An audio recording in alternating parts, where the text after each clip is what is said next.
নমস্কার, স্বাগত জানাই সাপ্তাহিক সংবাদ পরিক্রমায়। প্রথমেই সংবাদ শিরোনাম। উদযাপিত হল দিয়াং মা মারিয়ার তীর্থের সুবর্ণ জয়ন্তী।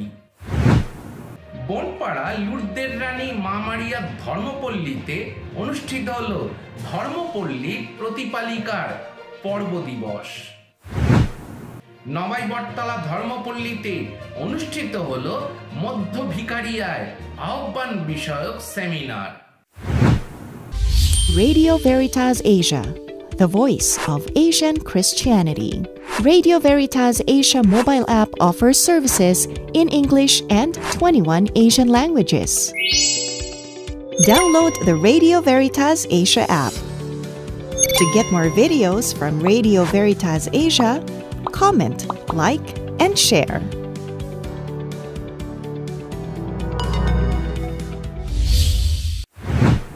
এবার সংবাদ বিস্তারিত। গত 13 ও 14 ফেব্রুয়ারি চট্টগ্রাম ক্যাথলিক আর্চডায়াসিসের দিয়াং মারিয়াম ধর্মপল্লীর মরিয়ম আশ্রমে ধর্মীয় ভাবগাম্ভীর্যের মধ্যে দিয়ে মা মারিয়ার তীর্থের সুবর্ণ জয়ন্তী উৎসব উদযাপন করা হয়।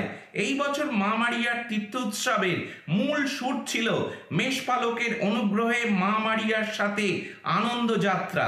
এতে বাংলাদেশের বিভিন্ন জায়গা থেকে আগত প্রায় 8,000 তীর্থযাত্রীরা উপস্থিত ছিলেন।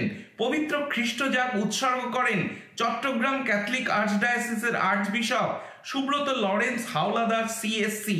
তিনি তার উপদেশ সহভাগিতায় সকল তীর্থযাত্রী ভাই বোনদেরকে আন্তরিক প্রীতি ও শুভেচ্ছা জানিয়ে বলেন, আমরা তীর্থযাত্রা করি পিতার সাথে আমাদের অন্তরঙ্গ সম্পর্ককে নবীকৃত করতে। সেখান থেকেই আসে জীবনে শান্তি ও আনন্দ যাত্রা। তীর্থে যোগদানকারী একজন মারিয়া ভক্ত বলেন, আমার বিয়ে হয়েছে প্রায় 8 বছর হয়ে গেছে, কিন্তু আমাদের কোনো সন্তান হচ্ছিল না। আমি ও আমার স্বামী এখানে মা মারিয়ার নিকট গভীর বিশ্বাস ও ভক্তি নিয়ে প্রার্থনা করি এবং গত বছর আমরা একটা সন্তান লাভ করি। তাই আজ আমরা এখানে এসেছি মা মারিয়াকে ধন্যবাদ ও কৃতজ্ঞতা জানাতে। খ্রিস্টান অখ্রিস্টান সবার কাছেই ধন্যা মারিয়ার বিশেষ আবেদন আছে। গত 14 ফেব্রুয়ারি বনপাড়া লুর্দের রানী মা মারিয়া ধর্মপল্লীতে অনুষ্ঠিত হল ধর্মপল্লী প্রতিপালিকার পর্ব দিবস।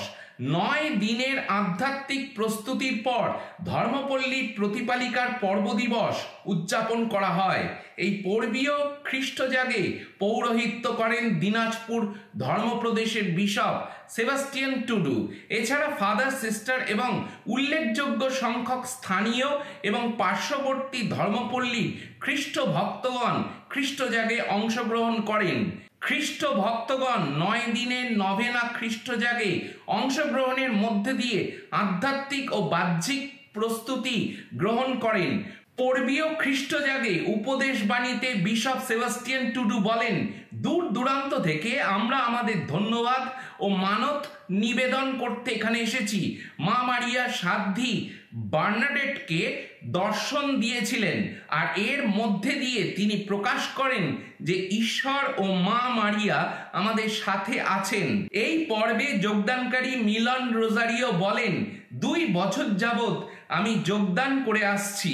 মা মারিয়ার নিকট প্রার্থনা করে আমি সুফল লাভ করেছি বহুবার। গত 14 ফেব্রুয়ারি ধর্মপ্রদেশীয় যাজকীয় ও ব্রতধারিণীদের জন্য কমিশনের আয়োজনে রাজশাহী ধর্মপ্রদেশের নবাই বটতলা ধর্মপল্লীতে অনুষ্ঠিত হল মধ্য ভিকারিয়ায় আহ্বান বিষয়ক সেমিনার।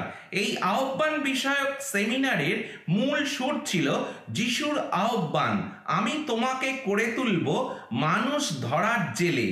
এতে ধর্মপ্রদেশের 6টি ধর্মপল্লী স্কুল, কলেজ ও বিশ্ববিদ্যালয়ের পড়ুয়া প্রায় 175 জন যুবাদের সক্রিয় অংশগ্রহণে অর্ধ দিবস ব্যাপী সেমিনারটি উদযাপন করা হয়। যুবাদের অন্তরে যিশুর আহ্বানের চেতনা জাগ্রত করে খ্রিস্টীয় মূল্যবোধ অনুসারে জীবন গড়ে তোলার অঙ্গীকারকে উদ্দেশ্য রেখে এই দিনের প্রতিটি কার্যক্রম পরিচালিত হয়। পবিত্র খ্রিস্টজাগে পৌরোহিত্য করেন ধর্মপ্রদেশীয় যাজকীয় ও ব্রতধারিণীদের জন্য কমিশনের আহ্বায়ক ফাদার মাইকেল কোরাইয়া ফাদার উজ্জ্বল রিবেরু মূল সুরের ওপর তার সহভাগিতায় বলেন, আমি তোমাকে করে তুলব মানুষ ধরার জেলে। যিশুর এই উক্তিটি আমাদের জন্য যিশুর দেওয়া আহ্বানের প্রতীক, যার মাধ্যমে যিশু শুধু আমাদেরকে আহ্বান করেন না, বরং অন্যদেরকেও ঈশ্বরের সান্নিধ্যে ও ধর্মপথে নিয়ে আসার দায়িত্বভার অর্পণ করেন। সেমিনারের পুরো কার্যক্রম ছিল মণ্ডলীর প্রাণশক্তি যুবাদের মধ্যে খ্রিস্টীয় আহ্বানের নব দৃষ্টিভঙ্গি প্রদান করা এবং খ্রিস্ট প্রদত্ত ঐশ আহ্বানকে আবিষ্কারে সহায়তা প্রদান করা। আর এর সাথেই শেষ হলো আমাদের সাপ্তাহিক সংবাদ পরিক্রমা। নমস্কার।